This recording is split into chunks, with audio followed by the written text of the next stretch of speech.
All right, let's jump right into this explainer by tackling the single biggest myth that early career earners face, the idea that raw intelligence just automatically guarantees financial success. Look, if you're a young professional just starting out, you've probably been fed this line that if you just study hard, get the perfect degree, and, crunch the numbers flawlessly, you'll be completely set for life. But what if the entire foundation of that advice is actually flawed? What if money isn't really a math problem at all, but rather a behavioral one? Today, we're going to explore some absolutely groundbreaking insights from Morgan Housel's work that will completely flip your perspective on wealth. To really get this, picture these two wildly different scenarios. On one hand, you have a Harvard-educated economist who literally lost his entire life savings in a single bad investment. Ouch, right? And on the other hand, you've got a high school dropout who quietly retired at age 45, sitting on $2 million in the bank. They lived in the exact same country, operating in the exact same economy, yet their outcomes couldn't be more different. And here's the kicker. This had absolutely nothing to do with who was smarter or who had access to fancier financial spreadsheets. The difference was 100% driven by psychology and behavior. It just goes to show, managing your money isn't about what's in your head, it's about how you act. So here's our roadmap to completely reframe how you look at money today. First, the intelligence myth. Second, defining your own enough. Third, the math of patience. Fourth, getting wealthy versus staying wealthy. And finally, surviving to see wins. Okay, let's kick things off with section 1, the intelligence myth, or why incredibly smart people sometimes make really stupid money decisions. Seriously, why does this happen? Well, it all boils down to the simple fact that nobody is actually crazy. Think of it like two people playing the exact same video game. But one grew up playing on hard mode where a single mistake gets you game over, and the other grew up on easy mode with unlimited lives. They're going to play the game completely differently, right? In the real world, someone whose parents lost everything in a brutal market crash is going to inherently distrust the stock market. Meanwhile, someone who came of age during a massive economic boom, they're going to take wild risks that look totally reckless to that first person. They're looking at the exact same data, the exact same investment opportunities, but having totally opposite reactions. And neither one is crazy. Their behavior simply follows their lived experience. The big takeaway here is that financial debates are rarely ever about the data. They're about our personal histories. You've got to understand your own past before you judge your money habits. And that brings us to a slightly uncomfortable truth about success. When we look at mega success stories like, say, Bill Gates, we rightfully praise his incredible skill and ridiculous work ethic. But we also have to admit that he attended one of the only high schools in the entire world that actually had a computer back in 1968. That's timing. That's luck. Honestly, luck and risk are basically the exact same force, just working in opposite directions. And both are always present in every financial outcome. If you land a huge early win in your career, it's pretty dangerous to pat yourself on the back and say it was all your own brilliance. And hey, if you fail, it's just as dangerous to blame it entirely on bad luck. Recognizing this keeps us humble when we win and a lot more compassionate with ourselves when we fail. Moving right along to section 2, defining your own enough. Let's talk about the treadmill of moving goalposts. If you're constantly scrolling through social media, seeing all these insane lifestyle flexes, you are at a huge risk of lifestyle creep. There's this fantastic story about the author Kurt Vonnegut. He's at a fancy party hosted by this billionaire hedge fund manager, and a friend leans over and points out that the billionaire host made more money in that single week than Vonnegut's most popular novel had ever earned in its entire lifetime. Vonnegut just smiled and said, "Yes, but I have something he will never have. Enough." What a mic drop, right? He proved that the ultimate financial flex isn't making the most cash or driving the flashiest car. It's actually knowing when to stop the goalpost from moving. So what exactly is enough? Well, it's not some magic high score on your banking app. It's a personal boundary that you draw for your life, and you just refuse to cross it. Think of your career like a treadmill. Making $60,000 a year feels amazing until your buddy starts making $90,000. Then $90,000 feels great, right up until you move to a city where everyone around you is making $150,000. The treadmill just keeps speeding up.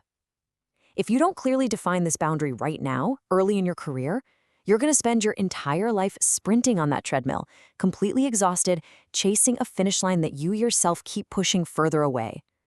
All right, let's dive into section 3, the math of patience, where we learn how time totally beats returns.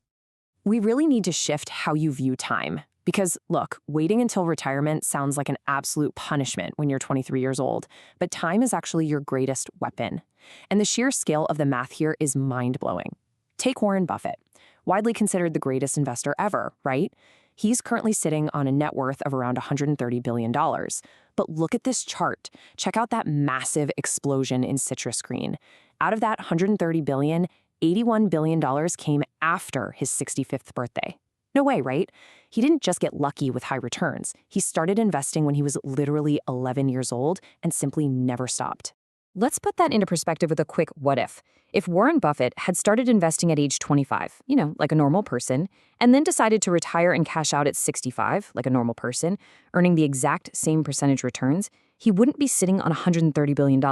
He'd have about $11 million. Now, don't get me wrong, $11 million is still an incredible chunk of change, but it is an absolute fraction of his actual wealth. The secret sauce wasn't just his ability to pick winning stocks, it was the amount of time he let the math run. And the thing is, this is incredibly hard for our human brains to grasp. We are totally wired for linear thinking. I put in 1 hour of work, I get 1 hour of pay. But compounding? Compounding is exponential. It's literally like a coiled spring. That boring flatline period you see in early investing isn't failure, it's just the spring winding tighter and tighter. It seems like it's doing nothing for years, and then bam, it does everything all at once. This is exactly why compounding heavily rewards long-term patience over the anxiety-inducing chase for quick day trading or wild crypto returns.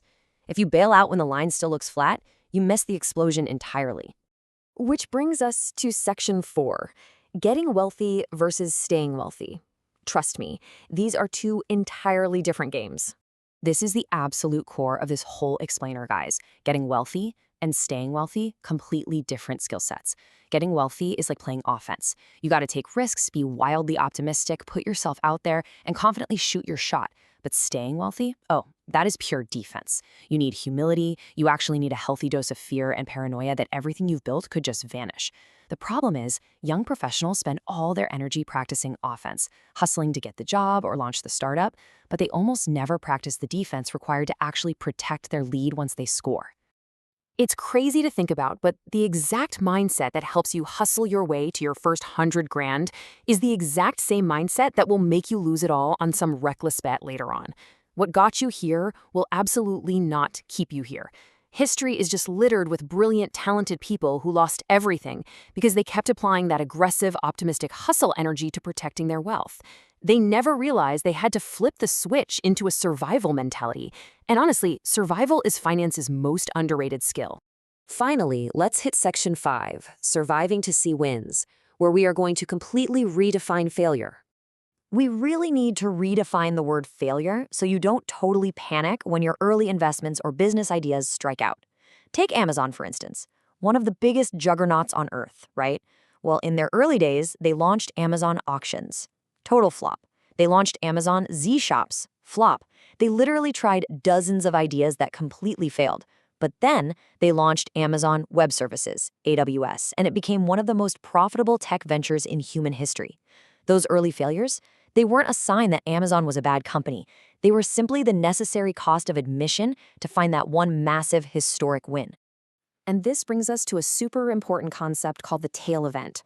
A tail event is basically a rare, unpredictable win that drives an overwhelming majority of all the positive results. Think of it like a baseball player who strikes out 7 times out of 10. Sounds bad, right? But the 3 times he does hit the ball, they are massive, stadium-clearing home runs that win the whole championship. A handful of tail events carry almost everything in business and investing, which means striking out on your first startup idea or your first couple of investments isn't the end of your career at all. It's just the expected math of the game. So the real takeaway here is that playing defense and simply staying in the game matters far, far more than never making a mistake. The people who ultimately win the financial game aren't these mythical geniuses who somehow sidestep every single pothole. They're simply the people who survive long enough, who manage their downside and don't blow up their accounts so that they are still standing on the field when a massive tail event finally comes their way. Bottom line, you have to survive to see the win. So let's bring this all together with one final, absolutely vital question for you. What is your specific enough number? Seriously, take a moment right now to write down your number or describe the exact lifestyle that signifies you've won the game. Because if you don't define your enough today, right here, right now, the world is just going to keep moving the goalpost on you forever. And I promise you, no amount of compounding or tail events will ever bring you peace if you're stuck on that treadmill. Define your boundary, play killer defense, and just stay in the game. That, my friends, is the real psychology of wealth.